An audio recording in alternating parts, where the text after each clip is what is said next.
Let's talk to Tim Luckhurst, Principal of South College, Durham University, of course, former media executive himself as well. We've all been watching this Phillip Schofield hearing, which is kind of what it really is at the moment, going on down there in front of the Culture, Media and Sport Committee. We've heard several MPs asking questions of Dame Carolyn McCall. Kevin Lygo is also there, the head of television. Quite an extraordinary morning for them, Tim.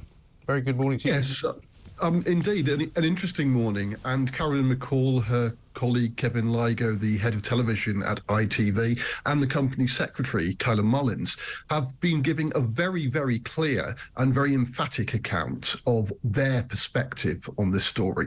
And it's quite clear that rumours about a relationship between Phillip Schofield and the person referred to as Person X were abounding at ITV from 2020 onwards. And Carolyn McCall said that she was aware of such rumours. But at no stage did those rumours ever come to substantiated allegations. Time and time again, according to the senior ITV people, they asked very hard questions of those on the programme, directly to Phillip Schofield and directly to Person X. Was there a relationship? And at every stage, the answer offered was an emphatic no. But I wonder whether that was enough. But let's have a look at what she said about Phillip Schofield and how she feels about his current state of health. I don't want to make those comparisons, although I would say I think he has been hounded, and I think he said himself that he has nothing really. If it wasn't for his daughters, he wouldn't be alive. He said that publicly. And are you personally, individually concerned for his welfare? I'm very concerned, yes. Look, I spoke to him the day before, just because I knew that him standing down from this morning was a pretty major thing in his life.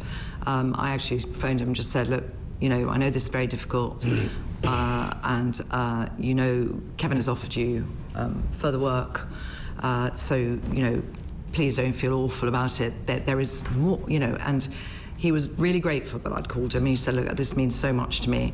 I didn't know he was going to say on Friday that he had lied to us and that he had hidden this for so long. But no, we have been concerned about Phillip, and we've been extremely concerned about Person X because the level of intrusion in his life is unbelievably awful. So despite how concerned they were, despite the level of intrusion, despite all of the offers of counselling, despite all of the things that she's saying, she didn't seem to be too worried about Holly Willoughby kind of throwing him under the bus when she returned from her holidays to take the show on by herself. Well, I think it's fair to say that lying to your employer is a very serious offence. And what appears to have happened quite emphatically at ITV is that for year after year, both Phillip Schofield and Person X insisted that there was no relationship between them. That it appears to me, and I'm genuinely convinced by this evidence, that the question was asked on many occasions, and a lot of support was offered to Person X, who was clearly in need of such support at various points during those years.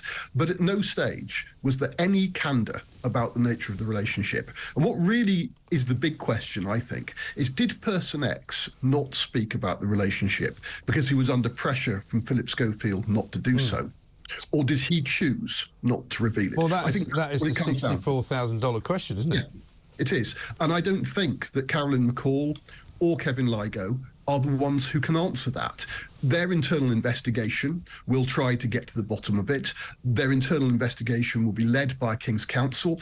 It will be detailed, and of course they've said that they will publish the findings. But I think the only way we are going to find out whether Phillip Schofield put Person X under pressure or not is if that investigation is thorough and conducted quickly. I hope it can be. Yes, but these are all things that go back, as she says, to sort of 2020, and she almost sort of attempted to say that it all got sort of hurled into abeyance by the lockdown at the end of the day. But also, we also do know from other people's accounts of what was going on at ITV that Person X was quite, shall we say, open about being with Phillip Schofield at all times. He was up on stage when they won an award. He was the only person who wasn't actually one of the people involved heavily with the cast or crew, even though he was an assistant. He was also present at various other events that Phillip Schofield was at. I mean, it seems incredible to me that nobody thought that there was anything going on.